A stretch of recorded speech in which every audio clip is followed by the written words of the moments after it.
Imagine a Saturday night in a neighborhood where the loudest sound is usually the wind through the trees. Now, a 19-year-old boy stands on his driveway, waiting for the police. When they arrive, he doesn't run. He doesn't cry. He looks the officers in the eye and says, "I've always wondered what murder felt like." This wasn't a heat-of-the-moment tragedy. It was the culmination of months of cold, calculated planning by Brian Cohee Jr. But, as chilling as the confession was, what lay inside the house was even worse. Tonight, we are going to look at one of the most disturbing cases in Colorado history. We will investigate how a young man with a stable upbringing became obsessed with the morbid, why he targeted a beloved local figure named Warren Barnes, and the heart-shattering moment his own mother discovered the proof of his crimes in a bedroom closet. Oh my God, I can't believe it. It's not me in that car, you know? I can't believe it. I'm got it. Oh my God. It's kind of a time to not really know what to do, so. I don't know what happened. At random too, why? I don't get it. This is a story about the failure of empathy, the reality of high-functioning psychopathy, and a community that refused to let a victim be forgotten. Inside the interrogation room, the temperature seemed to drop. Brian Cohee sat across from investigators and began to recount the night of February 27th, 2021. How did you get here? I murdered someone. Okay. But how did you get to my office? Well, the police drove me here from my mom's house. Okay. You said you murdered someone. I did. Did you know the person? No. No? No. I was driving one night. I was in a, shall we say, bad state of mind. Okay. I saw a strange shape by the railway tracks, so I investigated, and it revealed to be a homeless person sleeping. Well, I presumed homeless, because he was there. Okay. So, I stabbed him to death. Okay. Then decapitated his head and hands and arms. Okay. I then took the head and put it in my car trunk along with the hands in bags, plastic Ziploc bags.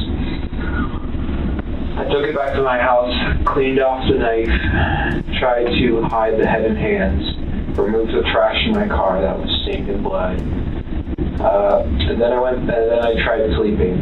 However, I was quite stupid, shall we say, because I decided that's too much evidence. The body needs to be dumped in the river.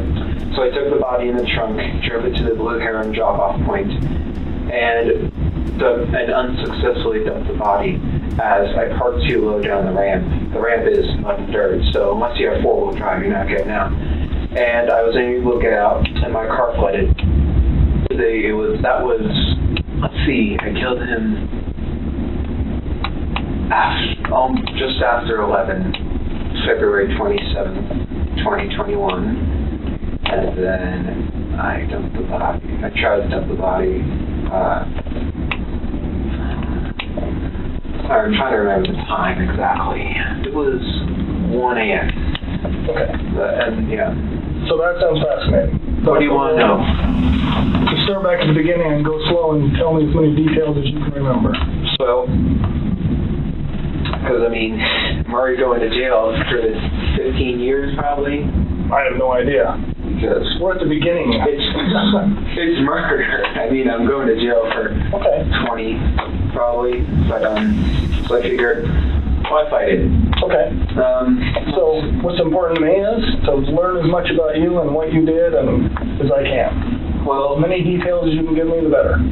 I drive a 2007 Ford 500. Okay. And I keep a small 18-inch bat in there for self-defense. Okay. And a large kitchen knife in the glove box, both for self-defense, because I don't really trust anyone, or really any part of this town, so that's why I have both. And, let's see, yeah, it was the night of February 27th. It was a full moon, and I figured I could see so well, why not drive out? And I am in a bad state of mind at that time. I have major depressive disorder, so I am not thinking, I shall say, positively. Okay. And I'm cruising around for an hour and a half. So I fill up on gas halfway through, and I'm eventually driving underneath the bridge near the sheriff's office. You know, like how... Can I? Oh yeah, go ahead. There's a road underneath, right? Out under the overpass. And I was driving along, and I see a shape here on the railway track. So I'm like, oh, interesting. So I go up, and as I'm looking, I see a large thing wrapped in a canvas.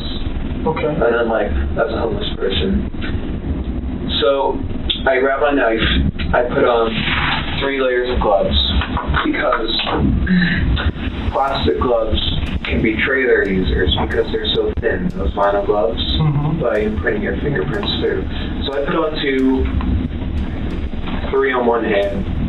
I took the knife, I pulled back the canvas, and I stabbed his neck. Okay. He was panicking at first in his old man voice. He was in his 50s. I'm not lying. I know why I call him old man. He was saying, "What are you doing? What are you doing? Why? Ah!" And I just kept on stabbing his neck. Is it okay if I do a demonstration? Oh yeah. This is him. I was strapped on top of him like this. Okay. And he couldn't fight back. It was actually surprisingly easy. I was barely breaking a sweat. I thought, oh, this guy, he's going to be tough. But no, it was actually surprisingly easy. And during the time, I was growling and making animalistic noises. Why were you doing that?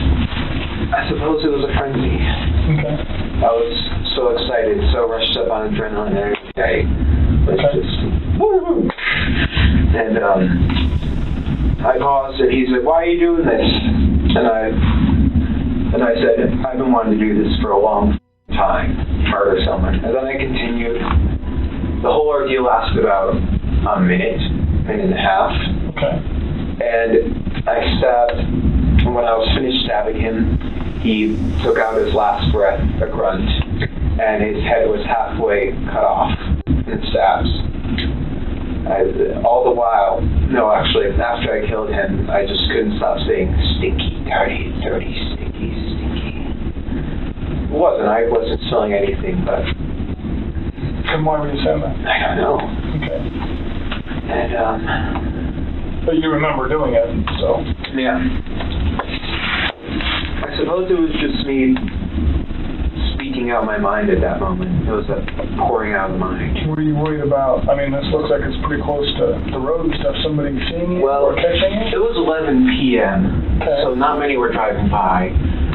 Well, it was behind the pillar. So, like, here's the road. It was here. So people would only see a brief thing here and here. So, were you worried about them seeing you? I was worried about one of them stopping. But What did you think could happen if somebody... Well, if they looked, well, it was quite dark under there, so they wouldn't have seen the guy unless they looked. They would have seen me holding a bloody 12-inch knife, wearing gloves, and wearing a mask to conceal my identity, a face mask. Okay. So you weren't doing it for COVID, you were doing it to hide your face? Partially. Social distancing. Right. Yeah, but no one stopped. And I'm just like, proves the bystander effect. You would think that after being caught for such a gruesome act, Brian would be remorseful. Instead, he sounded extremely proud of himself and accomplished. And then I left his body there. And then I took the head, put it in a leftover pizza box from the dinner a few nights ago. And then I took the hands, put them in the back, drove home, hid the hands and head in my room, cleaned the knife, threw away the garbage with the blood on it, and then put the blood stained, wasn't stained, it had splatters on it. I put it in the dish, in the washing machine What did you put in there? I put the outfit I murdered him in That a you washing. were wearing, or? Yeah, I was wearing. Okay. In a washing machine, put it on high speed so it would effectively remove the blood. Wash it twice. And then I tried going to sleep, but I was worried that because there was a hole in my gloves right here, I was worried that they would be able to obtain a partial print. Mm-hmm. So I figured, why not go all the way? I drove back in a different outfit, picked up his body, surprisingly heavy, put it in my trunk, and drove to the Blue Heron drop-off station. Okay.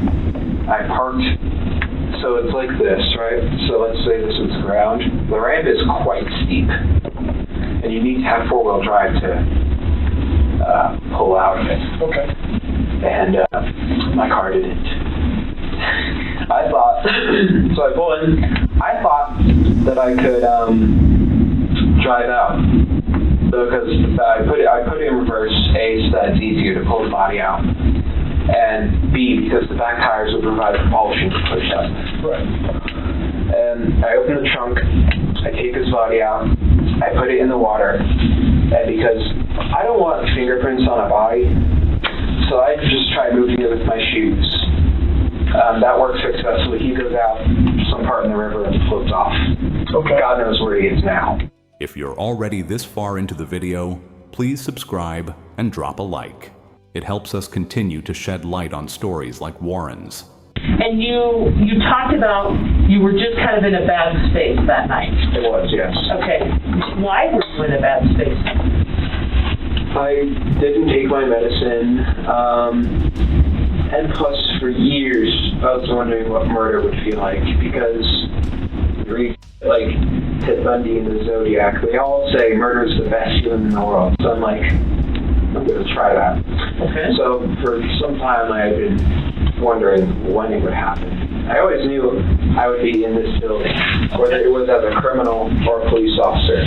Okay. Because I was planning to go in the military, go into forensics. Okay. All right. And How long do you really, honestly think you've been thinking about really at some point you wanted to know what murder felt like? a year. Okay. All right. And you said you've read books? I read books. I have a book on forensics. Okay. Did you read the book, the Ted Bundy book? No, I have not read the Ted Bundy book. Okay. I Probably have seen excerpts. Have you seen little comments from it or things like that? I'm not sure what book you're talking about. The one you mentioned, the whole stuff about Ted Bundy. A lot has been written. No, it was on the internet. Yeah. Okay. All right. All right. And Pete has studied him too. Yeah. So. Crazy. You seem more like Ed, if you know who Ed Gain. No, Ed in California. Big Ed. Ed Kemper. Yeah. Studied him? You remind me of Ed Kemper. I know of him. He was a Goliath. He was 6'9", 300 pounds. So can I ask you a question? Almost all those people did this for some sort of, whether they had sex with the body or it was some sexual gratification in their mind. Criminology, there's different types of. I'm not a serial killer by no means. But with serial killers, there's different types of them. There's organized, disorganized, visionary, missionary. I'm just wondering what gets you excited about doing it? Well, I'm not really sexually attracted to it. Okay. I was just asking. It was just curiosity, more or less. And you said you studied criminology and forensics and all that? Not college study or school study. It's like a passing interest. I understand. But what were you worried about, like leaving evidence behind or being caught? Totally. Tell me about that and what you did then. Well, I was figuring the police don't. This is not to be taken offense, but police, they don't seem to care as much about high-risk individuals, homeless people, prostitutes, etc. So I was deliberately looking for someone who lived that type of life. Okay. And I found a homeless person, and the original goal was just leave him there. But I was worried about the fibers on the outfit I was wearing that would be on his clothes and stuff. So I deliberately messed up the clothes. Okay. Not cutting them up, just throwing them around. And I was worried about just how long it would take to find him, because it's a somewhat traveled road. Eventually someone with the windows down is going to smell something off. The police have a nose for that type of thing. They're trained to be able to identify the smell of a corpse.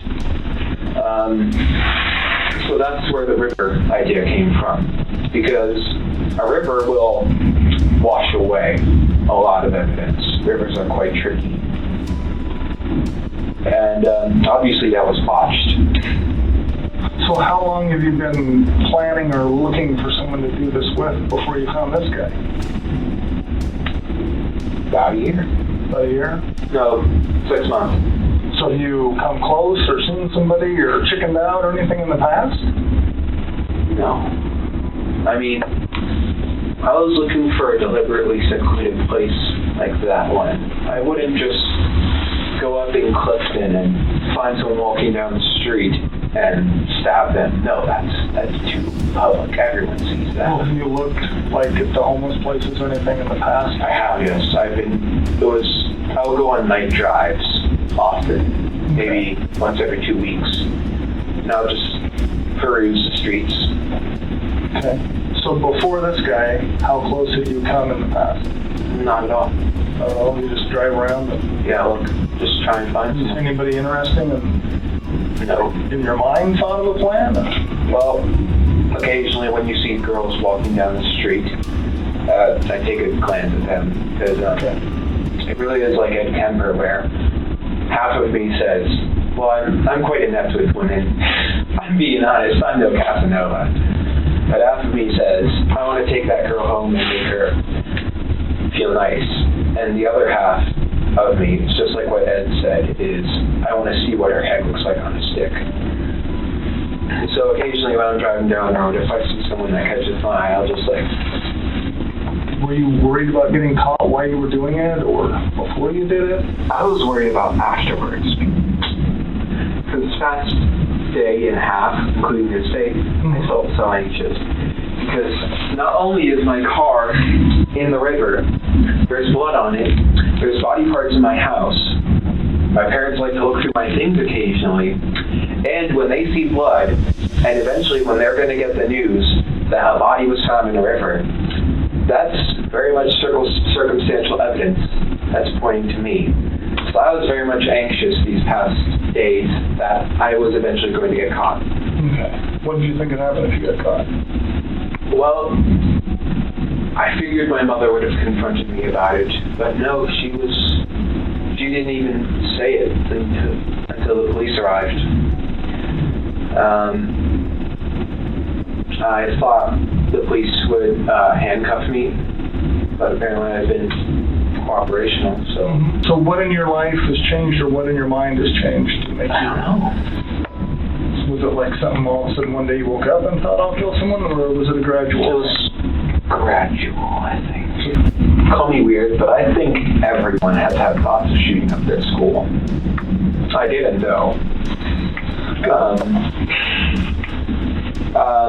And then because of that, I suppose I just don't really like people at all. I don't know. So thoughts of shooting up to school to today, what has happened? Well, last year my parents found a kit I had been assembling. It had hammers, shovels, knives, large zip ties, duct tape, saw. That was meant for hurting people. They found it though, and they were ready to call the police until I had convinced them it was via other methods, for other things, like... To the world, Brian Cohee Jr. was a quiet kid from a good home. His mother, Terry, was a daycare provider, a woman who spent her days nurturing the most vulnerable members of society. His father was a hard-working carpenter. There was no abuse, no obvious trauma. But inside Brian, a different story was being written. At age 5, he was diagnosed with ADHD. By 2019, an autism diagnosis followed, but these clinical labels don't explain the darkness. In high school, Brian didn't just have a passing interest in true crime, he was obsessed. He spoke so frequently and so casually about Jeffrey Dahmer that his classmates gave him the nickname Dahmer. In 2018, 3 years before the murder, he killed a neighbor's cat. He didn't stop at the killing. He decapitated the animal and kept its head for 3 days, claiming he was curious about the anatomy. His parents sought therapy, and doctors noted his struggle with emotions, but no one realized that his curiosity was graduating from animals to humans. He was a boy who knew he wasn't like other people, and he spent his youth masking a growing urge to see what death felt like. While Brian Cohee was obsessed with taking life, Warren Barnes was a man who spent his life in quiet contemplation. At 69 years old, Warren was a staple of downtown Grand Junction. He lived on the streets, but he was a man of immense dignity and intelligence. He was known to everyone as the reading man. If you've ever been downtown, you guys would see him. He walks Main Street. He's always. Brett probably knows him if he's talking. Yep, he's always on Main Street, just with his backpack, just walking and coming down to the shop to sit in his chair, pretty much. How do you know Warren? I own Monique's Bridal downtown, and I give him a chair to sit and read his books. Is it a homeless gentleman? He's not homeless. He stays in a place. He pays for a room every day. He comes back in the shop because we keep his chair inside the shop to deter other people from sitting in it behind my shop. He works for a company that does just like temp agency, and they were the ones that actually contacted me because he's never missed work, and they know that he sits behind my shops. So every morning it's around 6? Yeah. Without fail? Without fail. 7 days a week? Yes. He is there every morning. All by himself? Yeah. He buys Pall Mall red. Every day, Warren sat in a specific chair outside a local bridal shop, lost in the pages of paperbacks, usually westerns or thrillers. I know he goes to the library a lot as well, because he, like I said, he reads books. Loves to read. So you said, I'm sure you asked him. Did he ever talk about his family or where he came from? So he has, I believe, at least one child, but they don't talk. Okay. And he said that they talk maybe once every 3 or 4 years on a holiday, but that he hasn't spoken to So he him, probably didn't go for a visit. No. He wouldn't have, and if he was, he would have told the people ready place he wasn't going to be there for work. He was very all about having that so he could afford his place to stay. He didn't beg. He didn't hassle anyone. If you wished him a good day, his signature response was always, "And you also." He shared his Subway sandwiches with the birds that gathered around his boots. He was a man with 8 siblings, a man who called his sister Geraldine just a day before he was killed to wish her a happy birthday. Brian Cohee targeted Warren because he thought a homeless man wouldn't be missed. He couldn't have been more wrong. The moment Warren didn't show up at his usual spot, the community knew something was horribly wrong. Warren wasn't a throwaway person. He was a friend, a brother, and a man of integrity. I had seen him because he didn't show up for work, and he's never once not shown up for work in the 4 years he's been working for them. So I said no, and that I hadn't seen him since Saturday. I don't know, I just have a really bad feeling. Because it's unlike him. And that's the weird thing, is I said, I'll see you tomorrow. He said, I'll be here, I'll see you tomorrow. And then I didn't even think about it when he wasn't there, really. Does he ever have anybody sit and read with him or No. next to him? Mm-mm. Does he mention talking to anybody? No, he doesn't associate with a lot of the transients because he's not like them. He's very intelligent. I don't know why he's homeless. I never really got into why he chose, On the night of February 27th, Brian's 6-month hunt ended. He found Warren sleeping under a canvas tarp near the railway tracks under the Highway 340 overpass. Brian was prepared. He wore blue coveralls and 3 layers of gloves. He approached the sleeping man and began his attack. Warren woke up as the knife struck him. his final words, "Why are you doing this? Why?" reflect the pure, senseless nature of the crime. After the murder, Brian dismembered the body. He took the head and hands, placing them in plastic bags to take home as trophies. He then gathered the rest of the remains in his trunk and drove to the Blue Heron boat ramp at the Colorado River. In a stroke of luck for investigators, Brian got his car stuck in the mud. When police arrived to help him tow the car, they noticed a red liquid in the trunk. Brian lied, saying it was deer blood. Unbelievably, the officers allowed him to leave.